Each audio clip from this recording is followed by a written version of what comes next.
Okay, welcome here at University of Greater Manchester for an exciting podcast 5, where we're going to meet our head of apprenticeships. In fact, no, we're not. We're going to meet our apprentice manager because our head of apprentices is on a cruise in the Mediterranean. So we're going to meet our head of school, Sam Johnson. We're also going to meet Adam, Helen, and we're lucky enough to have a learner who's just transitioned through education programmes and he's now working part-time at the university, and they're going to explain how they've taken that theory into the real world of work. So it's an exciting time and it's an exciting podcast. I hope you enjoy. Okay, Lauren. Sorry, I'm laughing. Right, I'm ready. I'm Laughing's good. Welcome to podcast 5. Thanks. In lieu of our queen of podcasts, Linda, who's sailing away on a lovely cruise. Herself. Yeah. So it's great to have you here to start off and launch our podcast 5 in the computing. Is it computing? Do we call it computing? So I think overall it's computer science. Obviously the apprenticeship side is digital technology solutions professional, but yeah. So there's 4 pathways, isn't there, in that? Yeah, we have data analyst, network, systems engineer and cybersecurity as well. Oh, well done. It took me about 2 years to remember them. So before we go anywhere, let's just talk about Lauren and who you are and how you've ended up at the university. Okay, so I've ended up at the university because I've worked in apprenticeships for, I would say, I think I'm on my 16th year of apprenticeships. Wow. So I started my career as an apprentice. Wasn't something that I chose to do initially. I just kind of fell into it. Didn't even have any clue of what an apprenticeship was when I was offered an apprenticeship. And I've kind of just gone from there, really. So I started as a level 2 apprentice in early years, progressed onto my level 3 advanced apprenticeship as it was then.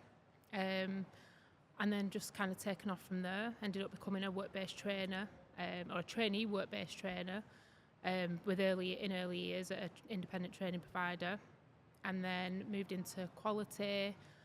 I've been a nursery manager, so that was kind of a bit of a go-between in terms of my career path.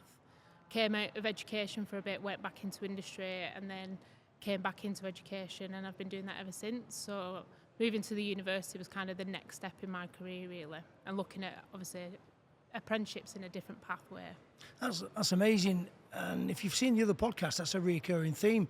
So I've noticed there's a lot of people within this university that have either come through the apprenticeship pathway and now work at the university, or have come here and studied at undergraduate and postgraduate level, and they've taken that experience into the university and to the benefit of our students. So building on that, I know you've got quite an intense role. What is it you do now as part of the Central Apprenticeship team? So obviously everyone knows Linda and now our apprenticeship podcast queen. So I work with Linda in the Central Apprenticeship team. We've got a fantastic team, and we basically oversee the quality and compliance of apprenticeships at the university. So making sure, obviously, we're meeting the funding rules, making sure we're working towards the Ofsted inspection framework, and generally supporting the programme teams to be able to deliver their apprenticeships effectively, really. We've got a really good team, we've got a strong team, and we've got really good relationships with the programme teams as well, which I think is what makes us successful with apprenticeships here. Yeah, it's a good point, that, because I spoke to Stacey and Carol in the business school on a previous podcast, and that's one of the things, the strengths that they mentioned about the university is our stakeholders within the university now we're good at collaborating and working together. So a little bit more about you. What does your day-to-day look like with looking after the quality of our apprenticeships? So predominantly in my role, I support the programme teams with endpoint assessment. So obviously Degree Apprenticeships have 2 arms to their endpoint assessment. So we have integrated and non-integrated endpoint assessment. And the integrated is where we're the endpoint assessment organisation. So a lot of my role is working with the programme teams to kind of facilitate EPA, make sure that we're compliant with OFS regulations, make sure that the apprentices are getting the best kind of preparation and support in the run-up to that kind of final stage of their apprenticeship, really. From a non-integrated perspective, it's working with the, like you've said, external stakeholders, making sure that we're meeting their requirements. And again, it's that support for the apprentices, making sure they're fully prepared for that final stage of the apprenticeship and getting that sign off to say that they're competent in their knowledge and skills and behaviours. That's amazing. You do a lot of work with the work-based trainers right across the university, not just in digital and creative arts and computing and the data cyber systems and networking degree apprenticeships, but you actually work, with the work-based trainers right across the university. Tell me a little bit about how important they are and what you do to support them. So I've been a work-based trainer. I think I said before, I've been a work-based trainer, and that was probably my favourite role in apprenticeships. Being able to support apprentices through the apprenticeship journey, making sure that they're that conduit between the apprentice and the employer. It's just the best part of being or working in apprenticeships. So my role in terms of supporting them is just, I would say, that kind of guidance of from a quality perspective, making sure that again the apprentices are getting that quality experience and they're getting the right support, but that the work-based trainer is supported as well to make sure that they're getting or they're giving the right advice and they're giving the right support. It's not an easy job to do because there's a lot of arms to it. We have got funding rules that we have to meet, so their role tends to focus on that. But without them, the apprentice wouldn't struggle, but it's that kind of. It's not just a work-based trainer who does a progress review and makes sure they do their off the job. It's that person that they can go to if they're struggling with something at university or they're struggling with something at work or they just want a bit of support and advice. We always joke that work-based trainers like counsellors as well, that they're there to offer that support and guidance to make sure that they're successful in their apprenticeship and they motivate them within their apprenticeship as well. So, from an external point of view, so I sell degree apprenticeships into businesses and I support them with skills gaps and things like that. In terms of work-based trainer, that title can be quite misleading. Would it be fair to say they're more of a coach? Absolutely, yeah. I think sometimes there's a confusion with the term trainer because you automatically assume that you're going to be training that apprentice. Yeah. And to an extent you are, and it depends on the setting that you're in. So I would say for FE, independent training providers at lower levels, like level 2, level 3, you probably are more of a work-based trainer because you might be going out doing observations, you might be going out doing some coaching in terms of teaching, getting them through a unit or getting them through some certain knowledge or certain skills. Effectively assessing learning. Assessing, basically, which is what Yeah. the role used to be, and that's how I started my role. I was effectively an assessor. Yeah. But with degree apprenticeships, it's really different. So obviously they come to university to do that on-programme learning, to develop them knowledge, and then they go into the workplace for them skills, but they've got mentors in the workplace. They don't necessarily have to go in and do observations now because we're not assessing anything as work-based trainers, but we are coaching them through that apprenticeship to make sure that they've got a full understanding of what knowledge, skills and behaviours they need to meet. They've got a full understanding of what the endpoint assessment requirements are. They've got a really kind of wider view of what their role is as an apprentice. So I think you're coaching them to be a better version of themselves, whereas as a trainer, you're teaching them, and like I said, you're assessing them as well, and you've got to kind of tick them KSBs off. Whereas with our work-based trainers, they are more coaches and that support and mentoring, really. Yeah, we spoke a lot on previous podcasts about retrospectively applying theory into practice, and from the discussion I'm having with you, the coach is imperative, or the work-based trainer is imperative in documenting and helping the student and the learner create that credible portfolio of evidence to reflect that learning and the impact they're having in work. Now, in some interesting data about the University of Greater Manchester in terms of achievement rates, the last time I checked, we were some 20% above national achievement rates. Is that right? Yeah, so our achievement rate last year, we have dropped slightly. Our achievement rate last year was 78%, which is still way above national average. But you can see the trajectory now, and I think national average is slowly picking up. Yeah.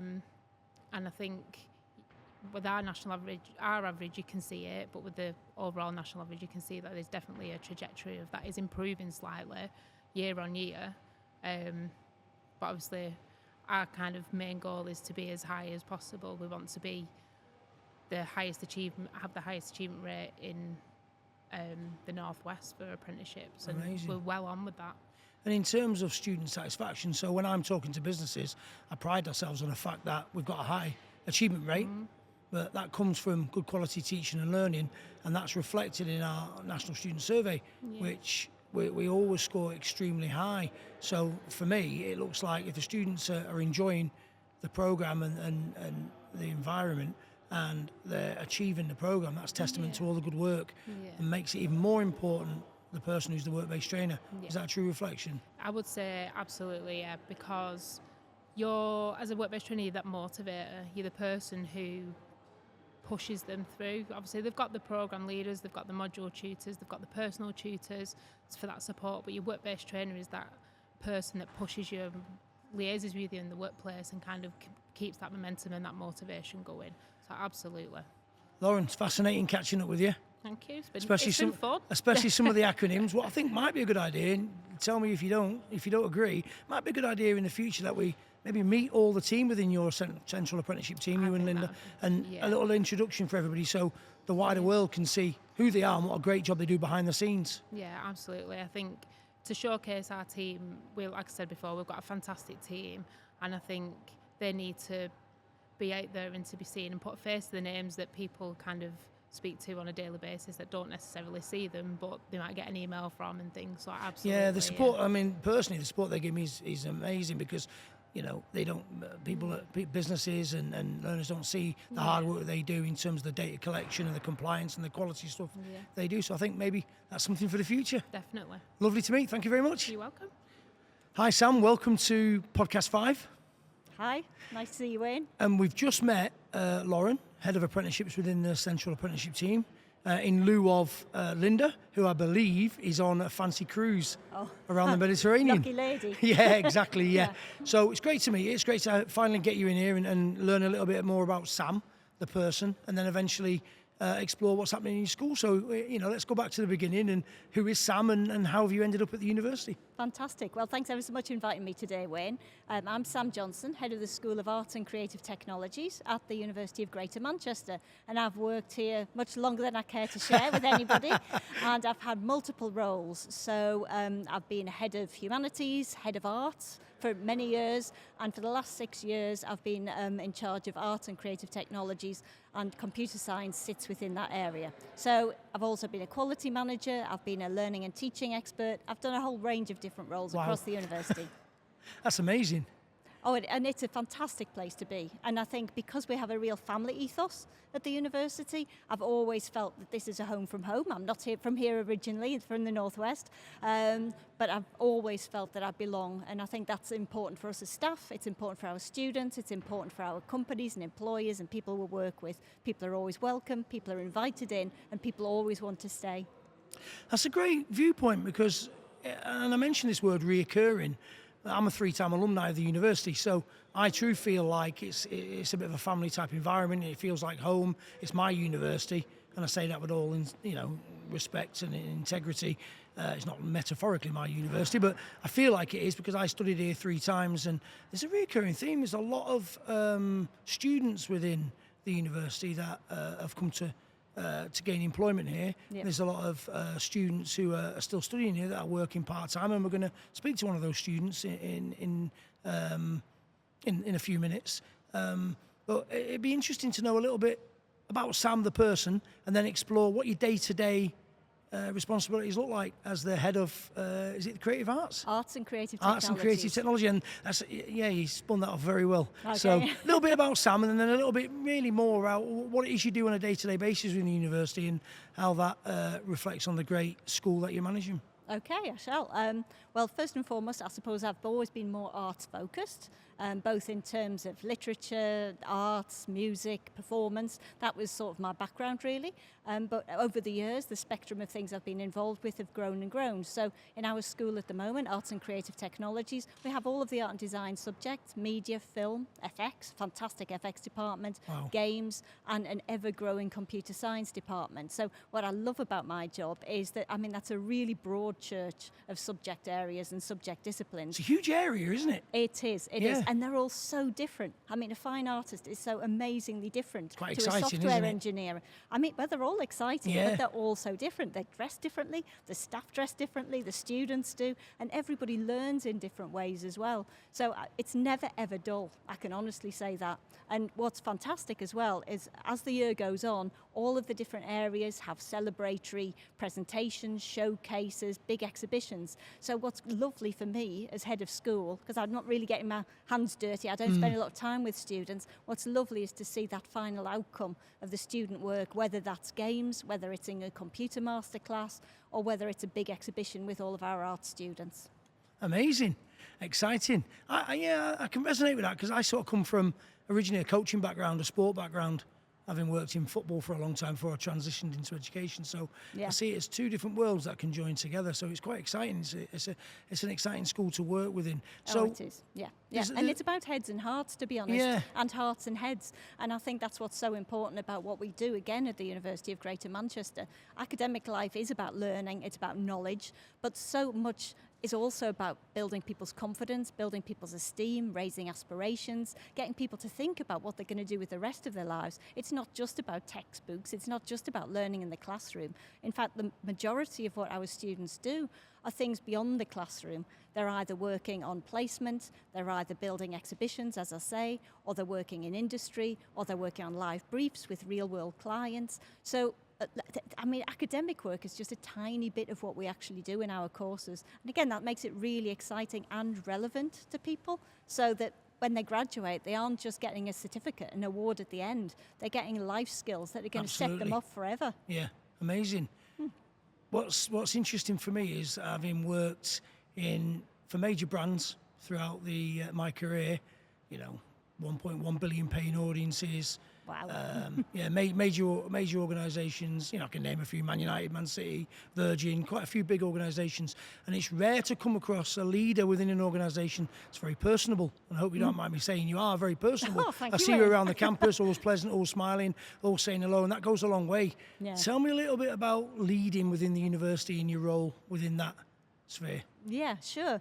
I'm obviously, as I say, I'm a head of school, but that also means that I'm involved with lots of other university committees and working groups and forums. I'm also on the Board of Governors, so I get to talk to really, really highly qualified, intelligent folk who come in to give us guidance and support. I think it's important from a leadership perspective to always be grounded, to be accessible, to be approachable. My management structure, for example, in the school, it's a very flat management structure. I think it's important for me to be talking on a day-to-day basis with all of my lecturers, my technicians. It's the technicians that make my world work, in sort of arts and creative technologies. So it's a very, what I like is a quite level management structure, and I like to be very grounded and know that people can come to me at any time. And that way, I think I can troubleshoot quickly, I can Exactly. problem solve Yeah, quickly, yeah. but also I get to share the sort of day-to-day joys, the little things that make people happy. And I get to know people. I get to know, if somebody's going to have a baby. I get to know if somebody's been celebrating a birthday. And that really brings us all closer together, and it helps you get through the tough times, basically. I love that. We are actually going to be speaking to a technician Hey, excellent. in a few minutes, so Yes. we're going to get what it's like from the other perspective, from a student tech who's studying at the university and also lucky enough to gain employment with us. Fantastic. Anything exciting happening in your school? Any new developments within the school or within the university as a whole? Be great to explore that very briefly. But touching on that, we just speak to Lauren about the fact that we're quite high on student achievements, especially in degree apprenticeships, and our student satisfaction scores are also extremely high. So as in business development, when I'm speaking to external businesses, that's great for me to say, look, our students enjoy coming here. That's reflected in our national student survey, but also they achieve the programme they set out to achieve, which is testament to all the great work that the schools are doing. So if you could just touch on that briefly, anything Yeah. exciting in the university or in the school that's happening that Yeah. Our listeners would be interested in knowing. Yeah, I'll talk about student satisfaction first, I think. Yeah. For the last few years, we've just had outstanding student satisfaction scores from the NSS survey. and increasingly year on year, incrementally, they've improved. So we've had some fantastic scores in teaching and learning, assessment and feedback, in the computing area, in games and in arts and in film production. So across all of the areas that sit within the school, I know that our students really feel that they get a great deal. Brilliant. And it goes back to that message that feel that they are people. They aren't just numbers, they aren't just students, they're individuals who want to become part of a specific industry, a specific sector, and our courses and teams really help them to do that. So yeah, our NSS scores, our completion rates on apprenticeships, they're fantastic. I think one of the things it would be worthwhile talking about is the growth of computing in the university in recent years. So I've headed up computing now for about 6 years, and in that time we've tripled our student numbers. Our staff team has grown from about 9 to about 27. Wow. And what we've done is expand our whole provisions. So we have undergraduate courses, postgraduate courses, Masters by Research. We have a large group of PhD students now, and most importantly here, of course, we have a growing apprenticeship offer. One of the really exciting things that we're doing at the moment is we're developing an online apprenticeship offer. Brilliant. So that what we can do is to increase that flexibility for learners and ensure that we can get as many diverse learners on board as possible. That's both regionally and nationally. So we're really working hard on getting the resources together, thinking about what would the timing be best for that, but it's about flexibility and accessibility for those people who want to learn and earn at the same time. And I also think that online offer will be really good for employers. You know, it gives them more opportunity to support their learners, their employees, employees. Sorry, I'll start that again. That's all right. It's great for the employers because it gives them the opportunity to give all kinds of different employees the opportunity to undertake an apprenticeship through that online medium. So that's one of the most exciting things we're doing. So we're hoping to launch that in September or January at the latest. And it will be one of the first, I think, of our online apprenticeships within the university. So I'm very much in favour of that. The team are doing a great job on it. But it comes back to that notion of ensuring that we offer the right kind of provision for all of our learners. And some of those learners might be people who are not able to come on site, aren't able absolutely. to travel in Yeah. because of their work commitments. Yeah. So I think it's a really important step forward for us. Well, Sam, you're talking all my language. Oh. So you can definitely join me in my next employee meeting. Meeting employee needs is imperative, and everything you spoke about there is absolutely music to my ears, because that's exactly what the sector's saying. A little bit more flexibility in the way we run degree apprenticeships, and your school's certainly looking at meeting those expectations. And we're going to be fortunate enough to meet a couple of your team members Fantastic. shortly. That sounds great. We're going to meet Adam and we're going to meet Helen, who've both got specific roles within your school, and we're going to dig a little bit deeper into some of the changes in degree apprenticeships. But thank you very much for attending. It's been really insightful. Oh, it's been a pleasure. And I'll help any other time you want me to. Thank you Lovely very to much. see you, Wayne. Bye. Adam, welcome, Podcast 5. All right, thank you. Nice to be here, Wayne. We've just met with Lauren from the Central Apprenticeship team. Fortunate enough to steal a little bit of Sam's time, head of school. So we've had Sam over, and we're meeting yourself, your good self. So before we start, Adam, just tell me who you are and a little bit about yourself before we go into your role. That'd be great. Well, I've been here 23 years now. Wow. Just my daughter was born just after I started, so I can always remember when I Wow. started. So I've been here that long, in the computer science team pretty much the whole time. And now I've got the computer science team and the games team in my area. So we've got a lot of courses, a lot of students, and some quite good facilities now. So what did you do before you came to the university? Before that, I used to run websites for a software company in Wow. California. Oh, wow. So, Over in the States? Yeah, I was there for the first .com boom. I was there sort of... See, look at turning that. millennium. You never know the person till you sit talking to them. Well, the tan's faded. 23 years ago. Yeah, exactly. Tell me a bit about that. That sounds really exciting. Tell me about that. Well, I worked for the company in Leeds, and the head office was over in Santa Cruz on the west coast. Gorgeous place, Santa Cruz, full of surfers, but Yeah. it's a gorgeous place. And so I was out there for a couple of years, leading the web team. And then the whole industry changed with the end of the .com boom and the crunch after that. And so came back here and got into teaching. How exciting is that? So tell me, Adam, a little bit about your role within the school, what it is you do, and what you've done. In fact, tell me, over the 23 years, how you came to be in the school, and the different roles that you've undertaken within the school. I started as a lecturer, and I was initially teaching web. Since then, I've done things like networking, I've done e-commerce, I've done mobile web applications. Wow. I've run the Finally a project a few times, so I've covered a lot of roles. And then more recently, we restructured the computing team 2018, and since then we've been on a real growth trajectory. We've got lots of new courses. I don't think we've got any of our old courses still exist now that were before that date. So we've got lots of new courses, big numbers. We've got postgraduate numbers growing and growing, and we're on track to have a research. I'm trying to think of the word. I'm sorry. That's right. We're putting together a package to get our research assessed, which is the first time we've ever done that. Is that a research, master's research? Yeah, master's and PhD research. Okay, So wow. Yeah. a big area now that we didn't have before. So, and that obviously the research feeds into teaching.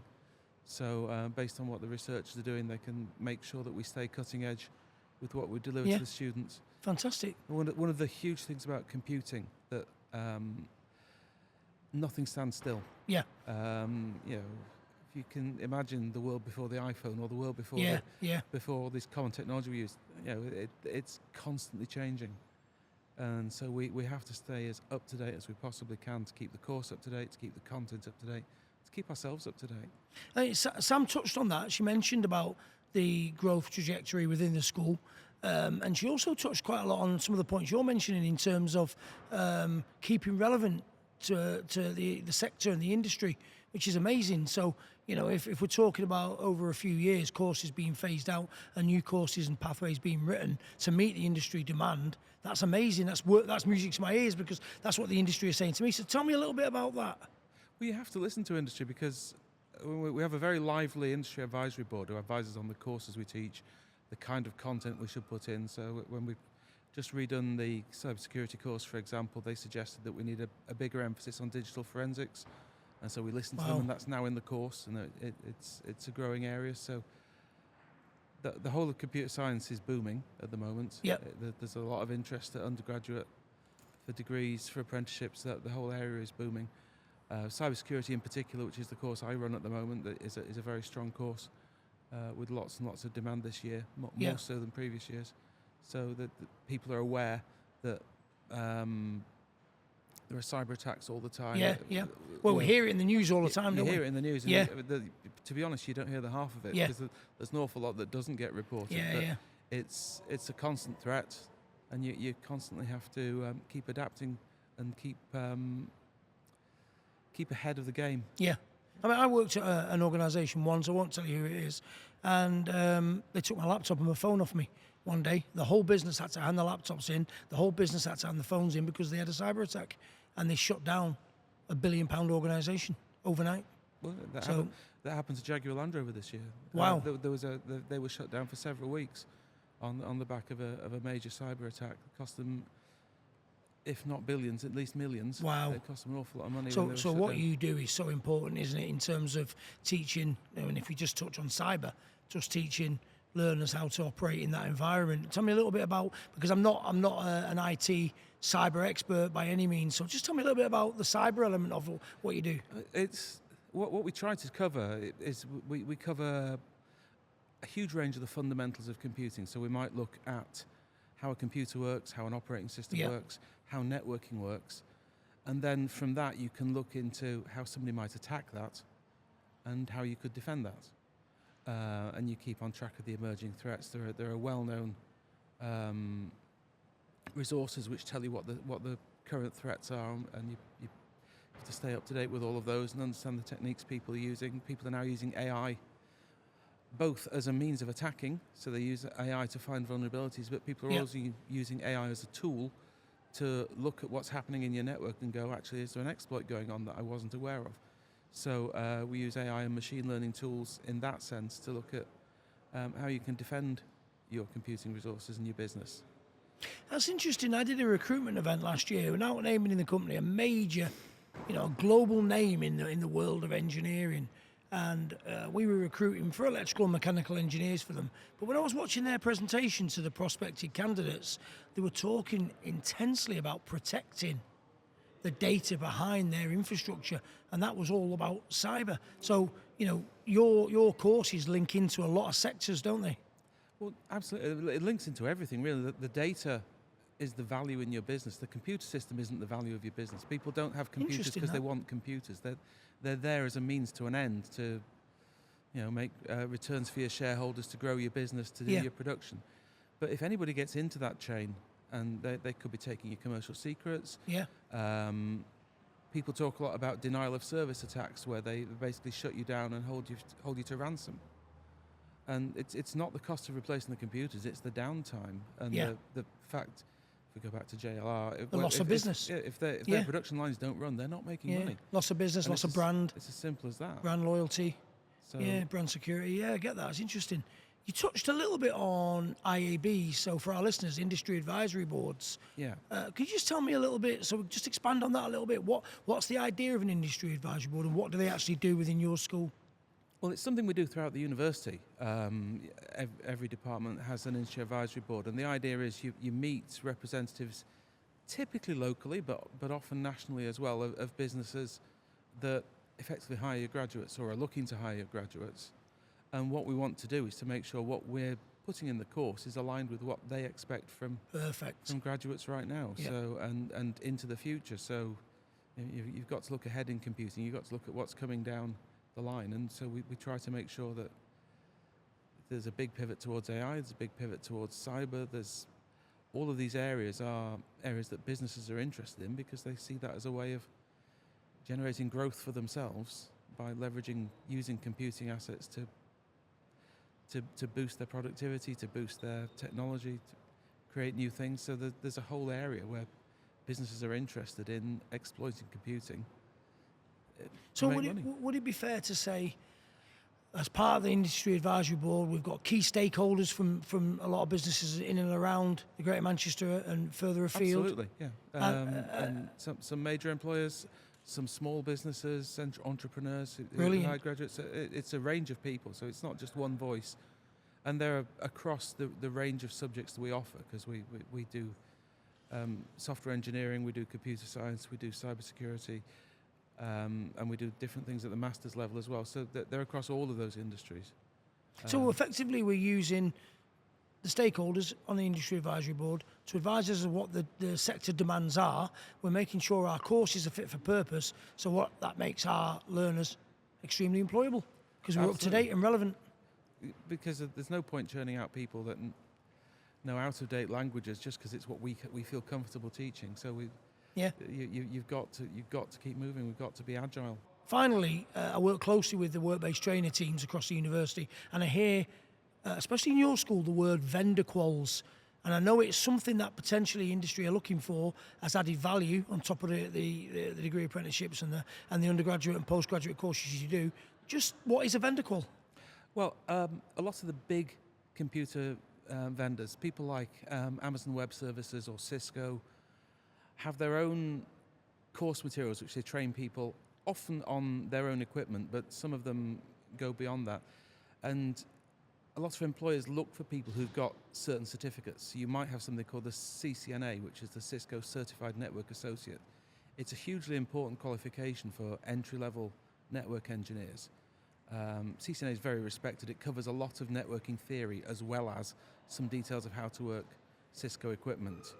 And what we do, we are a Cisco Academy. We've been a Cisco Academy since 2006. So we've been on the scheme for 20 years. And we incorporate their teacher material into some of our networking modules, and we train people to be at the level where they can pass Cisco's certification. It's an external test you do at an external test centre. We don't administer the test itself. But all of our graduates tell us that it's of immense value to do CCNA as part of a networking or cybersecurity course, because it's exactly the certificate that employers are looking for when they're looking at new talent. So Cisco's a big one. We also do Red Hat Linux qualifications here. We're a Red Hat Academy, and we're an AWS Academy for Amazon Web Services, which is cloud computing. Yeah. And they have a number of different, Amazon Cloud Architect, for example, is one of their qualifications, and you can do the training for that here. You can go and take their test, and so we make it freely available to our students to do the training, access the materials. They will have to pay a test fee to do the test because that's administered outside the university, but they're very, very valuable. So we're not only giving them a degree, we're giving them the only added value qualifications that make them extremely employable when they go into the sector, because that's what the sector is demanding. And if they're keen, we'll give them as many qualifications as they want to do. We can enrol them in course after course if they would like to do that, and it just benefits them immensely. It makes them stand out from other people who are going for the same job. You know, if you've got the vendor qualification and somebody else hasn't, differentiates you're already ahead of the game. Finally, what's your role within the university now? What do you do? My job title is I'm the head of Centre for Computer Science and Games. Amazing. Well, it's far beyond my capabilities and academic achievements, but Adam, it's been wonderful talking to you.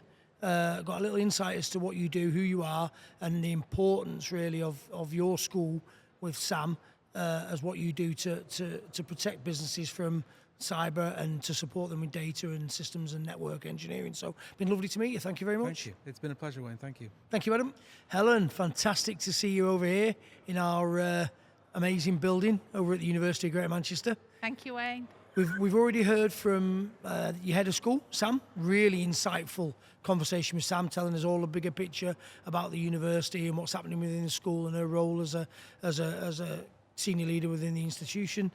We've met Lauren, apprenticeship manager, in lieu of Linda, who's sailing away somewhere in the Mediterranean and enjoying life. And we've also met Adam, who's head of centre. And last but not least, we're chatting to you, and you probably are the most important person I deal with on a day-to-day basis at the university. So, Helen, tell me who Helen is. Tell me all about yourself. So I'm Helen. I've worked at the university for 5 years now.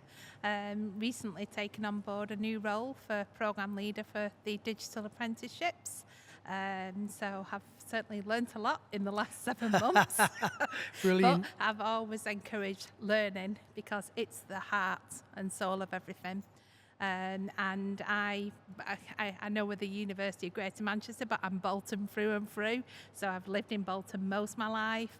I did my degree at it wasn't even the University of Bolton then, it was the Bolton Institute of Higher Education. Wow, we're going back, Helen. It is a long time, yeah. And then I did my teaching qualification, so that was like 20 years ago. Wow. And then, like I said, I've been here for the last 5 years, and that was my goal, really, to kind of get back into the university, but as a staff role. See, that's a common theme, and I use that word common theme quite a lot when I'm interviewing people. There's a high proportion of people within the university now that have studied here previously, and some of the staff members are actually still studying within the institution. So tell me a little bit about that. What made you come to the university or the institute originally to study, and what's kept you here? Well, originally it was obviously convenience with living and working in Bolton, but because I enjoyed my degree and the support that I got then, I guess that's like the full circle that I've come back. And obviously with having the experience of working in the department for the last 5 years, we get fantastic NSS scores through where students are really happy with the satisfaction and the support they get from colleagues. So, have you been listening to our previous podcast? Because we spoke heavily about NSS. Have you been sneaky listening? No, but I guess it's something to be proud of, Wayne. Absolutely, because at the end of the day, the learners are coming to us and we're just one step on their pathway, just like all the other steps that they've done before they came here and all the steps that they'll take after leaving here. So I guess that's really kind of like my reason for working at the university. Because of that supportive role, you get to know the students very well, so it's a really nice learning environment, but also a very nice supportive environment as well. Yeah, it comes up a lot, that. And it's interesting that you say that because, I'm testament to that as you are. And it's amazing to see that journey from where you've come in and not just your personal journey, but the journey the university's gone on to become, a post-92 modern university in the Northwest. And to see the university grow and see students come in and then grow with that university and become fully fledged and really credible academics within the institution can only benefit our students And you know, Sam spoke and Lauren spoke and we touched on the NSS surveys and how our students enjoy being here. And Lauren also spoke intensely about the achievement rates. And I think the two definitely interchange with each other, because if somebody's enjoying where they are, they're going to achieve the programme, Yeah. which is the intended outcome. And Adam spoke intensely about vendor quals and about added value that we give the learners, about listening to the industry advisory boards and taking what the sector's saying that the demands are for that area. So that takes me on to my next point. And the most important thing in my world is degree apprenticeships and servicing that community of businesses that we work with. And you're heavily involved in that, aren't you? So give me a little insight as to the hard work you've been doing behind the scenes that people don't see. Yeah, so over the last few months, we've been preparing ourselves for a validation for new courses, which will be running from September. So that will be our first intake, and our courses are offered online as well as on campus, because we've found over the years that sometimes with the apprentices on our courses, they travel from quite a distance. So it's to really provide that outreach, and although we are quite a distance away, they still want to come and study with us, which is obviously a positive vibe as well. And we offer 4 pathways on the apprenticeship programs. So we offer data analysis, Yeah, easy for you to say.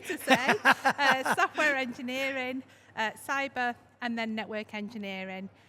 So those are like the 4 main pathways that we're offering. And like I said, we've got the flexibility of online or on campus. That's interesting, and it took me a long time, and I said this to Sam and Adam previously, it took me a long time to remember data, cyber, systems and networking, but there's something different going on, and I really like it. It's a unique way of looking at it. It's one particular pathway, isn't it? One apprenticeship pathway, but you're doing it a little bit differently here at the University of Greater Manchester now, aren't you, in terms of the delivery? We are. And how you structure that course. Tell me a little bit about that. Yeah, so what we've been looking at the knowledge and skills and behaviours that are set on all the apprenticeship programmes, and we've just come to the conclusion that we needed to change the apprenticeship programmes to ensure that learners can certainly engage and touch on them knowledge and skills and behaviours more so. I mean, they were doing that with previous qualifications, but to give them more knowledge really, because there's so much overlap with the computing discipline now. It's like years ago, machine learning, artificial intelligence, it was only really heard of in things like buzzwords, computing. AI, buzzwords. It was only really heard of like software engineering or computing, but now we have that in cyber security as well, because it does play a really big role. You've definitely been talking to Adam, because all he talked about was cyber security. Yeah. But I mean, that's another reason why we've made changes to the apprenticeship programs, because it's really important that the apprentices have some knowledge and underlying skills really. Of other areas. Of other areas, because without one, they all don't work. So how's it structured the first 2 years? So the first 2 years are a common first 2 years, where the students will do a mixture of modules which will come under the 4 different pathways. Yep. But as I've said, they all overlap. You can't have one without the other. So it's really important that they have that underlying knowledge. And then in the final year, the students will then specialise on the pathway that they're on. Amazing. And then obviously they will do their final endpoint assessment, so their work project in that specialist area as well. So when I'm trying to speak to businesses and explain the changes that's happening within the university, the great work that's been done to rewrite degree apprenticeship and degree pathways to make it fit for the sector and the industry requirements and norms, I asked you to send me over a little brief to tell me how do I explain that in layman's terms to a business, and you sent me a fantastic sheet of what happens in year 1, what happens in year 2, and what happens in year 3. But that doesn't happen by accident, does it? No, I mean, like, it took a lot of careful planning, and it's not just myself that's been involved with it. There's been many staff involved with experience with the apprenticeship programs previously, and obviously we have lots of experience because of our undergraduate courses as well. So it's kind of like all coming together to kind of make the most and bring the best to the new programs, which is obviously what we're offering from September. So it's a natural fit, isn't it? I have some organisations contact me. Do you do mechanical engineering online? And my response to them is, I struggle to see how you can become a mechanical engineer through a computer. But your pathways. Well, our pathways open so many doors. Yeah. Cyber security is quite a hot topic. Yes. Obviously, I've mentioned machine learning, artificial intelligence, another hot topic out there. We do tend to get kind of like hot topics that kind of like change from year to year. Yeah. It's an evolving sector, isn't it? Yeah, I mean, it's like the data science area. So data analyst, I could get it out there. Done. Again, that's still a really big area, and there's lots of jobs out there as well. But obviously our apprentices come in, but the skills they learn, we teach software, state-of-the-art software that's used within the current industry sector. So we're not just teaching out of date what we did like 5 or 6 years ago. That's important. Because of our discipline, it's so important to keep on top of that. I mean, it's like what I teach. I didn't even do that in my degree because I did my degree when the dinosaurs walked the earth. So it's really important that we kind of evolve with it and stay up to date ourselves. And that's what we offer in our courses. It's interesting because we're going to lead this conversation naturally into meeting a student within the university, and their role is data. And what they're a data analyst, but they take that into the real world of engineering and motorsport. Yeah. So that'd be interesting to see how they've learned about data and how to analyse data and how to use that data to make informed decisions to benefit the sector that they're working in. Yeah. Because is it true to say that a data analyst or a cyber security person or a network or a systems engineer can effectively work in any industry? Of course they can. One of our graduates a couple of years ago, he's working for a company and he keeps moving from different projects.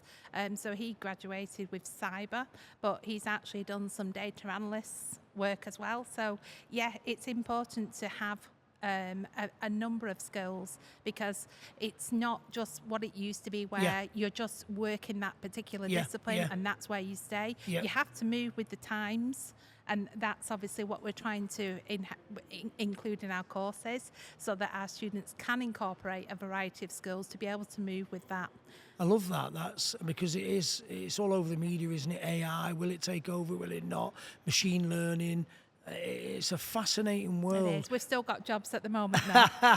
But I think you need somebody to interpret that and to put it in context. You do. And you need somebody who's lived it, who's got lived experience that can translate that to our learners as they're transitioning from undergraduate and into the world of work and using that skill set to gain credible employment. Yeah, artificial intelligence is obviously a complex subject, but as you said, it still needs that specialist in the background to be able to kind of program it so it can do what it needs to do. Machine learning, to make sure that the machine can learn from enough in terms of making that prediction, but it still needs that human interaction. Wow.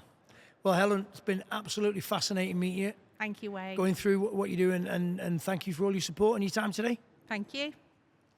Harley, welcome to Podcast 5. No, thank you very much for having me. Over in this amazing building at the University of Greater Manchester. We've previously met with Lauren, who's our apprenticeship manager, Sam, who's the head of school for creative arts and digital.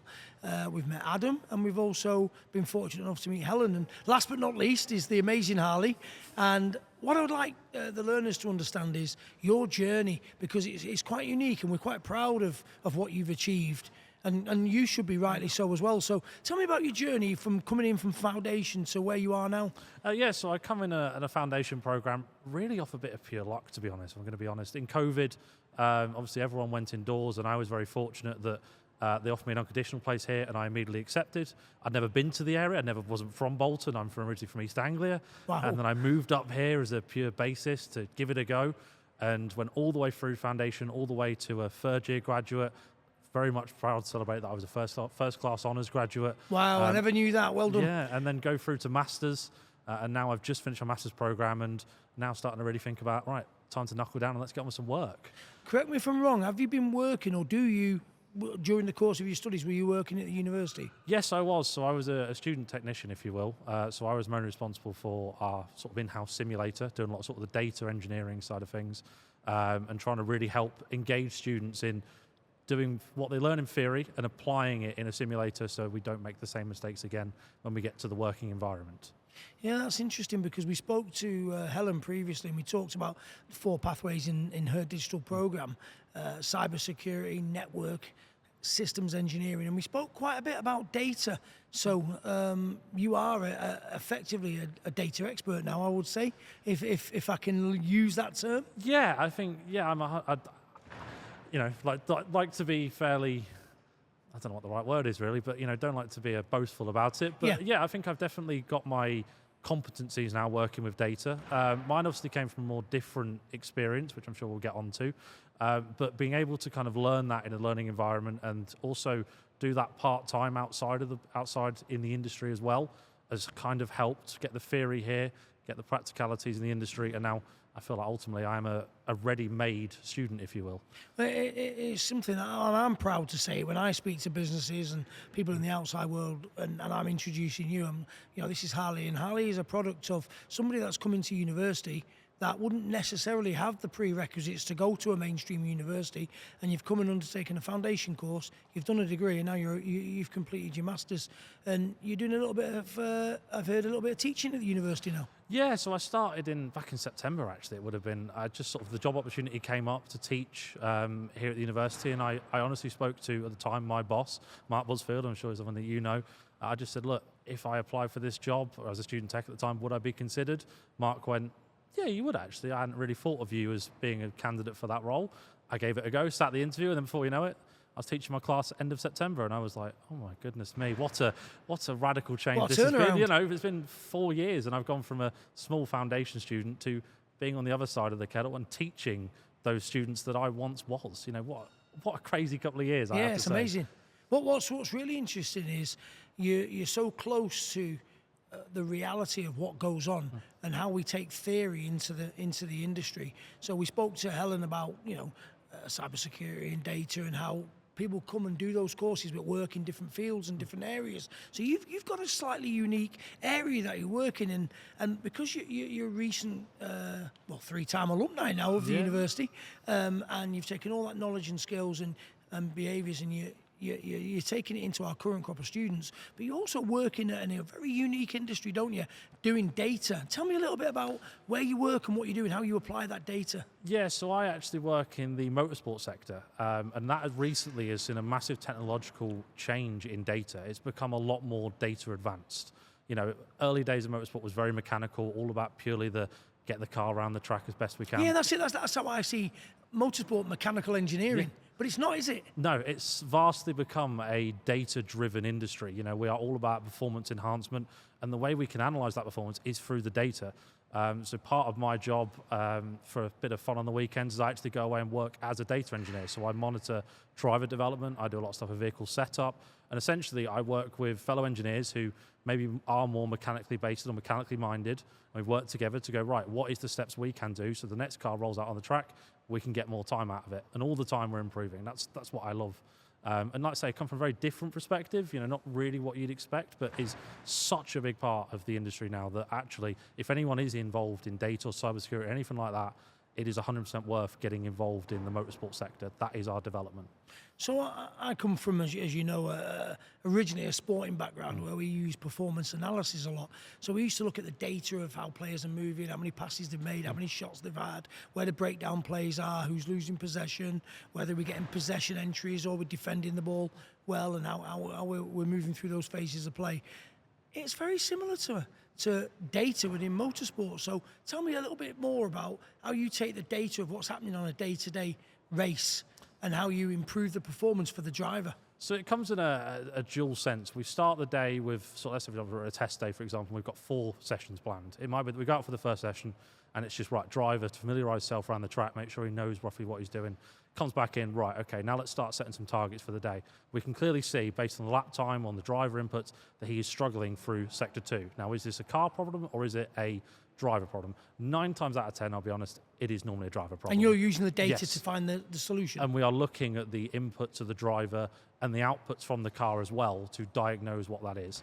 Now, sometimes it's about trying to find that line of best fit, trying to find, okay, what is actually the ideal way through this section? And it might be that it's not what our driver's doing. Right, if you try and just do this for the next session, you might find improvement. Or it could be actually, he can't actually physically do that. We can see that based on the G-forces that are acting on the car, that actually he needs more of a vehicle dynamic setup. So that's when we work with the other engineers. I'd sit down my race engineer, for example, and go, right, this is where we're going wrong. Let's make that setup change. I would suggest this. Now, whether he does that or not is entirely his opinion, but ultimately it's all about trying to improve driver and vehicle at the same time. So that's taking data to a new level. So for me, data, it might be about consumer buying behavior. It might be about, the variables within a business, but that's taking data and performance to a whole new level, isn't it? Yeah, it's 100% the way that we are going in this industry. The motorsport has become vastly about data and making those decisions with data-driven opportunities, if you will, that previously you wouldn't have noticed.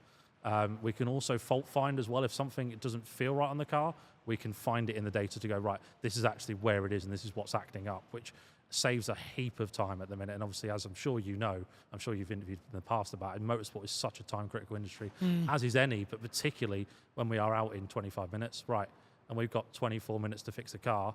If I can find what the problem is in 4 minutes rather than spending 20 minutes stripping out a part, Absolutely. we get more time to be ready. That's what we're all about. So tell me, Harley, what's been, so if you were talking to prospective students wanting to do data, systems engineering, or move into the wonderful world that you're in now, what's the unique selling point that you, as a recent 3-time alumni and graduate who's now transitioned into the part-time lecturing and using that data analysis to work within motorsport, what would you tell a prospective student? Why come here? Why study at the university? Excellent question. I always say to people we provide 2 different pathways that a lot of places provide one. They provide academic experts, which is fantastic and exactly what we need, because people need that kind of academic guidance of being a student, making the mistakes, but also that industry experience. All of us here have industry standard experience, which you don't often see at other places, which for me was the unique selling point of coming here, giving it a go with people that actually have been out there for 20, 30 years and giving it a go, and then actually relaying what mistakes they made so you don't make the same ones yourself. So everyone leaves as a better student and a better worker. That's amazing and well put. And as a member of staff, as an ex-alumni, 3-time alumni, just like yourself, I'm quite proud of the work that you're doing, and it's great to showcase as a person who's coming into the university a little bit younger than me and transitioning into the world of work and giving the benefit of your experience to our new flock of students that are coming in, and how you're linking that into the world of work. So I hope you're proud of the achievements that you've made, as we are equally proud of what you've done now and what you're giving back to our current students. No, absolutely.